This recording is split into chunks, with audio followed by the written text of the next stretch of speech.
नमस्कार दोस्तों, आज हम बनाने जा रहे हैं मिक्स वेज, जो कि बहुत जल्दी और आसानी से बन जाती हैं। अगर आपको ये रेसिपी पसंद आती है तो वीडियो को लाइक करना मत भूलना। तो चलिए अब सब्जी बनाना स्टार्ट करते हैं। मिक्स वेज बनाने के लिए मैंने पहले से ही सारी सब्जियां काट के रख ली हैं। इसमें लिया है मैंने आलू, मटर, गोभी, शिमला मिर्च, गाजर और आप चाहो तो और भी सब्जी ले सकते हैं। इसके लिए लिया है मैंने कटा हुआ प्याज और बारीक कटा हुआ टमाटर। मसालों में मैंने लिया है लाल मिर्च, नमक, हल्दी पाउडर, धनिया पाउडर और थोड़ा सा अमचूर। सबसे पहले हम कढ़ाई में 2 बड़े चम्मच तेल डालेंगे। तेल गर्म होने के बाद इसमें हम जीरा डाल देंगे। इसमें डालेंगे अब हम कटे हुए प्याज और इसको अच्छी तरीके से हम भून लेंगे। प्याज को हम गोल्डन ब्राउन होने तक पकाएंगे।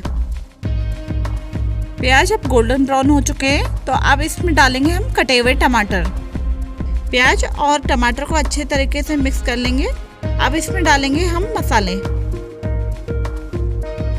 इसमें हम डालेंगे लाल मिर्च, धनिया पाउडर,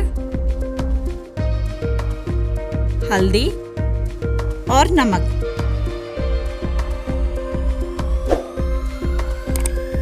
मसाला अब अच्छी तरीके से पक चुका है तो अब इसमें हमने जो सब्जियां काटी है मिक्स वेज उसको डाल देंगे। ध्यान रखिए ये सारी सब्जियों को एक साथ नहीं डालना है। आधी आप पहले डालें, इनको अच्छी तरीके से मसालों के साथ मिक्स कर लें और आधी बाद में डालें।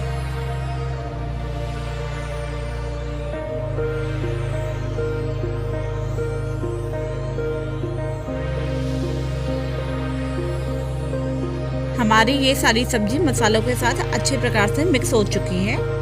ध्यान रखिए इसमें पानी बिल्कुल भी नहीं डालना है। हम इस सब्जी को केवल भाप में पकाएंगे। अब हम इस सब्जी को धीमी आंच में 10 से 12 मिनट के लिए पकने के लिए छोड़ देंगे।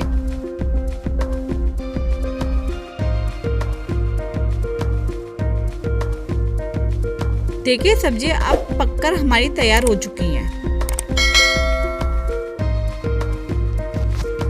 दोस्तों, अगर आप हमारे चैनल पर पहली बार आए हैं, हमारे चैनल को सब्सक्राइब करना मत भूलना।